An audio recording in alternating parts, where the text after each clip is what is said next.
Hello and welcome to Schwabba TCG. Today we are opening and talking about ST21, the One Piece Red Luffy starter deck with this leader. Here, what you're about to see is a stream highlight from when I unboxed it on stream, opened the little booster pack that's in there, and gave sort of my initial thoughts about the cards and the deck. But I will be back at the end to talk about how the deck actually plays and if I think it's worth buying or not. So, here you go. So the starter decks, obviously 50 card decks.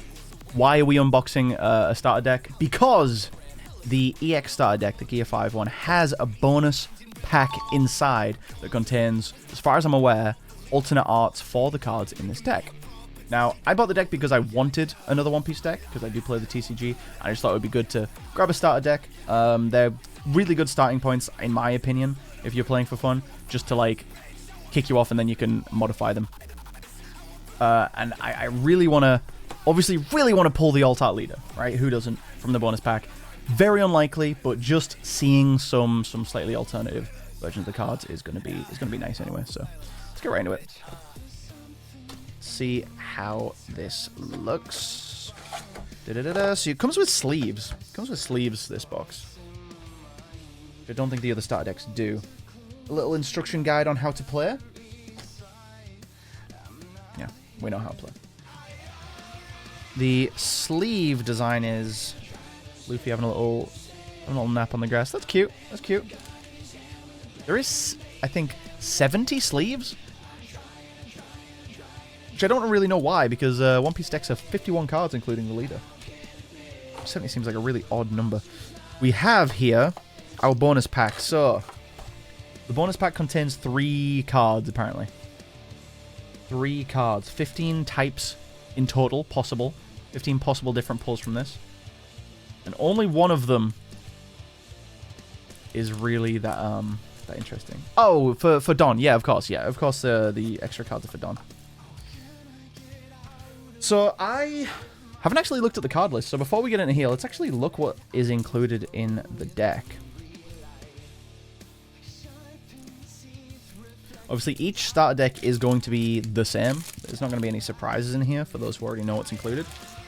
It's not like Magic Alpha starter decks where there was actually just a bunch of random cards included. The Monkey D. Luffy leader card, we have Red Luffy. I don't know if there already is a mono Red Luffy. I don't think so. Luffy's already got a ton of colors. That's cool. You give him one Don, and then you give up to 2 rested Don cards to one of your characters. So it's just an aggro sort of attaching a bunch of Don, getting more use out of your rested Don. 5 life.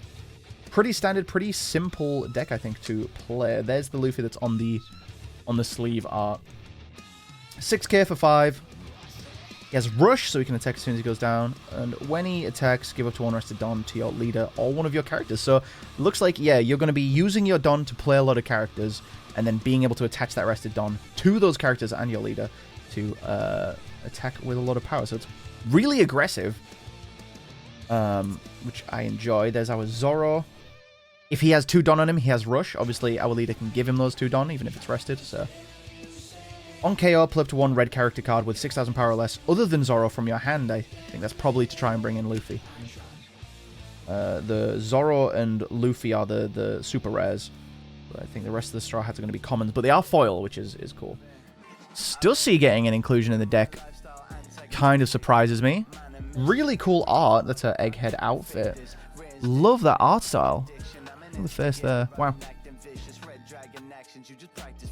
Sentomaru. They're pulling out really oddball characters.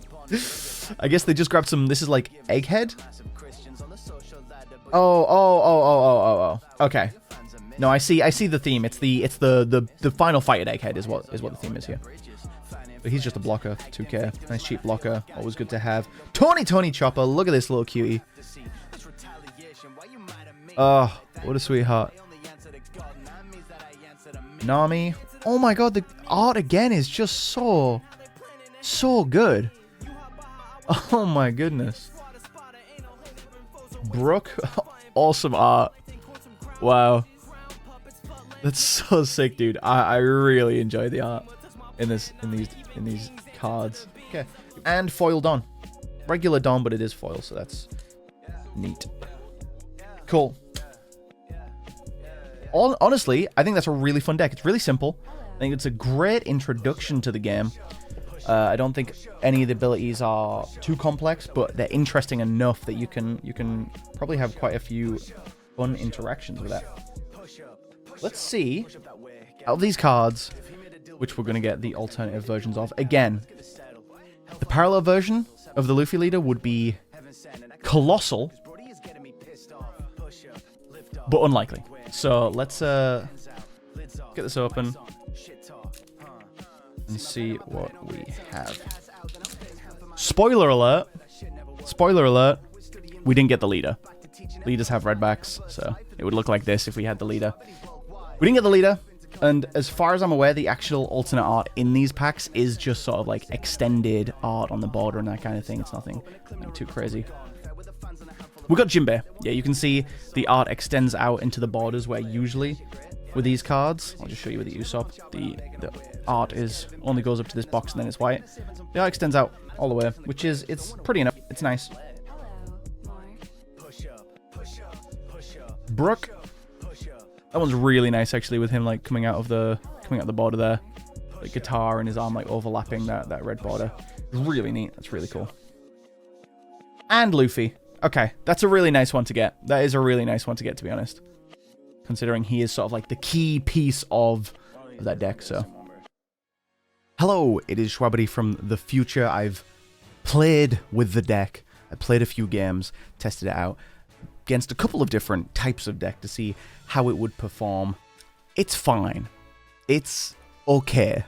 Like I said in the video, it felt like it would be a great entry point for someone who's really new to the TCG, because it has a really basic mechanic throughout the deck that doesn't really take a lot of brain power to execute successfully. But it does feel like there's a couple fun combo pieces in there, and it's quite satisfying to bring out the Luffy with the Zoro, you know, and attach that Dawn with the leader in a certain way. It's fun. It's nice, but it's pretty weak. It is pretty weak. I think immediately these two cards need to come out. Most of the Egghead cards don't do a lot for the deck. All of the Straw Hats are trying to like interact with each other, but the issue is that only forms half of the deck. So for half the cards that you've got out, there's just nothing you can do with them. They're kind of just like, oh, I need to play something with this leftover Dawn. Okay, let me spend one on this Vegapunk that's not really going to do anything for me. You know what I mean? So instant like solutions would be replace this guy with something that searches for Straw Hats, and replace Stussy with literally anything. She's so useless in this deck, dude. But yeah, I think with a couple pretty cheap upgrades, it's gonna be a lot better. The main issue that I'm having right now in trying to update this deck myself is that a lot of the cards I want to put in here are from OP01, and Bandai Namco have just announced that they are introducing a standard rotation for One Piece that will rotate out OP01. So I'm not sure how to update this deck and make it better and standard legal, but that is a problem I will work on. In the meantime, I gotta say, is this deck worth buying? If you are brand new to the game, yes, I will say yes, but there are better starter decks available. If you are brand new to the game and you're just trying to have some casual fun and play against friends, and you're a big Straw Hat fan, sure, yeah, it's worth it.